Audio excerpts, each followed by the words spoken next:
Meter o louco ou ir com calma? O que eu faria se eu começasse a estudar agora?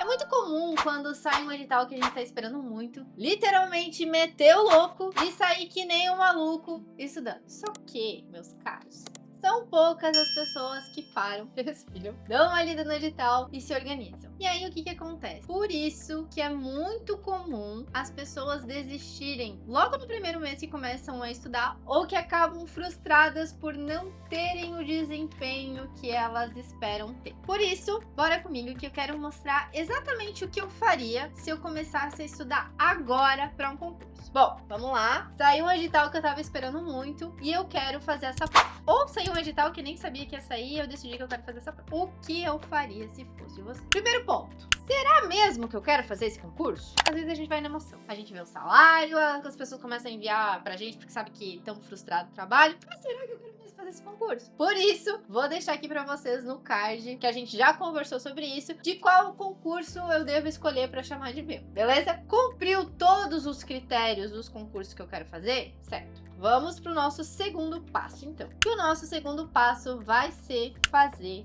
a análise dos editais anteriores. Por que isso? Muita gente começa metendo louco, nem vê os requisitos do concurso. Às vezes tem requisito de altura, de idade, tem que ter carteira de motorista e você não sabe. Então, bem importante que antes de tudo, dar uma lida no edital. A gente vai analisar requisitos, vai analisar qual que é o conteúdo programático e vai analisar se a banca dá alguma bibliografia ou não para nós. E aí, bem importante aqui quando a gente faz essa análise do edital, tá? É analisar qual é a banca desse concurso e também em relação às questões. Tem peso? Tem alguma matéria que tem um peso maior do que outra? Ou tem algum bloco que vai ser considerado a mais do que outro? Quais são as etapas desse concurso? Ah, tem prova física depois, tem uma parte médica de saúde, tem verificação documental, tem prova de títulos. Então tudo isso eu tenho que fazer a análise logo no início. E aí o que acontece? Quando a gente fala de pegar os editais anteriores, é eu pegar o conteúdo programático e analisar quais foram os conteúdos que caíram na última prova e na penúltima. São os mesmos autores que estão na bibliografia? Tem algum assunto que eu consigo ver que, ó, a banca mudou mais ou menos isso, mas isso daqui é padrão. Ela sempre tá cobrando, né? Como que é o estilo da banca? É uma banca mais difícil? É uma banca mais tranquila? É uma banca de questões múltipla escolha? É uma banca de certo e errado? Por quê? Porque isso, junto com o ponto número 3, que é vocês fazerem a análise das provas anteriores,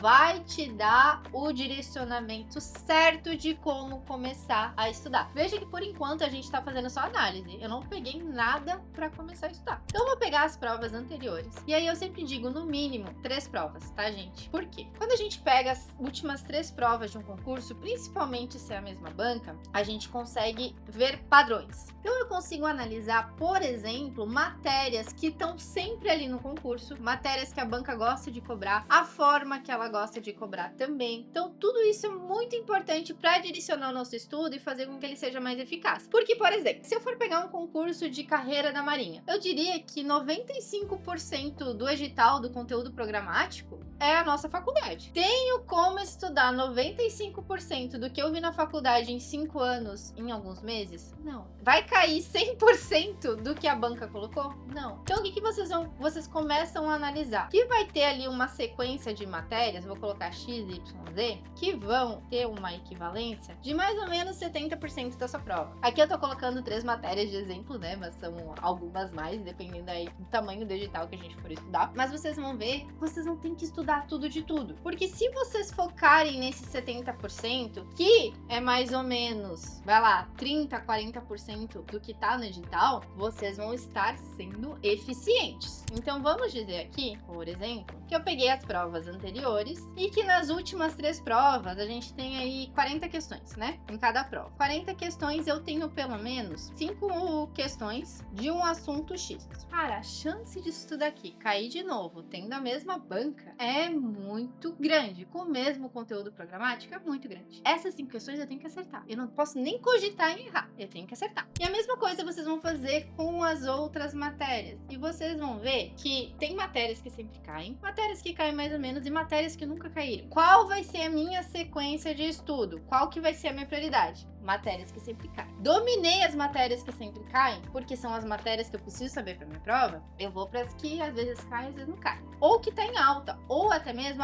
ano passado não tinha esse tópico no edital. Legal estudar, porque se a banca colocou por algum motivo. Então estuda esses conteúdos. Terminou de ver tudo, tá confiante, tá acertando muita questão, aí sim você vai para as matérias que nunca caíram. A nossa prova, as nossas provas anteriores, elas vão dar esse termômetro do que vai cair. E a banca, ela tem um padrão. Tem coisas que ela gosta de cobrar. Então, sempre falo, não pegue um edital que pode acontecer. Olha só, vamos dizer que eu tenho esses 6 tópicos no edital. E aí eu vou estudando em ordem. Eu estudei o tópico 1 e estudei o tópico 2. E eu tô há 1 mês e meio estudando. Vou fazer as provas anteriores pra ver como é que eu tô. Gente, eu tô errando muita questão. Por quê? Porque eu vou ver que esse assunto aqui nunca caiu e esse daqui caiu mais ou menos. Agora, o 4 e o 5 que eu não estudei são 60% da minha prova, das minhas provas passadas. Onde que eu deveria estar estudando? Aqui. Deveria começar por aqui. Aqui eu só vou quando eu terminar de estudar isso aqui. Então não adianta meter o louco, pegar o edital e ir na ordem do conteúdo programático, que vocês provavelmente vão se frustrar e vocês não vão estar sendo eficientes no estudo de vocês. Beleza. Então, Maria, eu vi que é o concurso pra mim, fiz análise do edital, fiz análise das minhas provas anteriores. Qual que é o próximo passo? O nosso quarto passo, então, vai ser organizar a nossa rotina,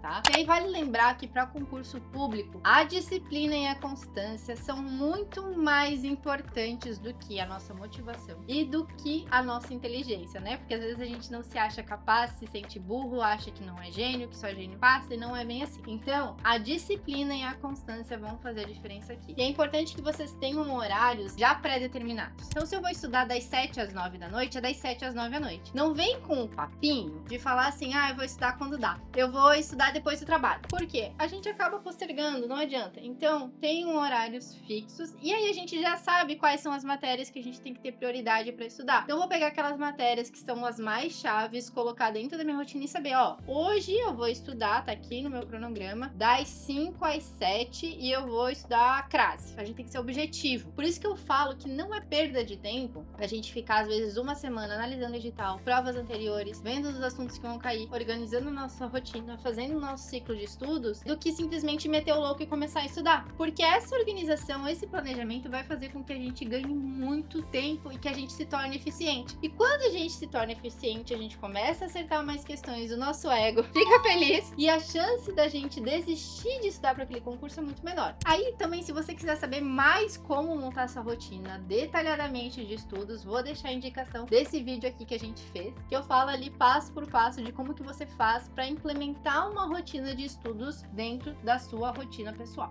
E por último, bem importante, tá, gente? A gente só vai conseguir fazer uma boa escolha de materiais quando sabemos o que precisamos estudar. Então, a partir do momento que eu sei quais são os conteúdos, quais são as etapas do meu concurso, eu consigo pensar em um preparatório ou nos melhores materiais do que eu preciso estudar. Isso tá ligado também ao estilo de aprendizado de vocês. Então, eu quero um preparatório às vezes com mais videoaula, ou eu só quero PDF, eu só quero questões, como que eu funciono, né? Então, eu consigo ter ali uma visão melhor do que eu preciso quando eu entendo como são as provas. Então, é o seguinte, é isso que eu faria se eu começasse a estudar do zero hoje. O que eu vejo? Eu vejo muita gente pegando o edital, estudando na ordem do edital, sem analisar as provas anteriores, sem entender a banca. Gente, não tem como fazer um concurso sem entender a banca, sem entender quais são as matérias-chave do concurso, o que eu preciso estudar com mais afinco, o que eu posso deixar um pouquinho para depois, porque o nosso tempo é escasso. Eu acredito que ninguém aqui tem tempo sobrando, então a gente precisa tornar ele o mais eficiente possível nos nossos estudos, para que a gente fique menos tempo estudando e passe logo num concurso público. Então eu espero que eu possa ter ajudado alguém aí a colocar em prática, né, esses primeiros passos. Lembrem-se, não é perda de tempo vocês pararem para se organizar, para começar a estudar. Isso faz muita diferença na preparação e na continuação do estudo de vocês. Então já coloca aqui nos comentários se vocês já faziam isso ou se... Maria, agora assisti o vídeo, eu tô lá indo pegar as provas anteriores pra fazer uma análise e ver se o estudo que eu tava fazendo tá certo ou não. E qualquer dúvida, sintam-se à vontade aí pra perguntar, que eu respondo aqui nos comentários. Não se esqueçam de curtir também e se inscrever no meu canal.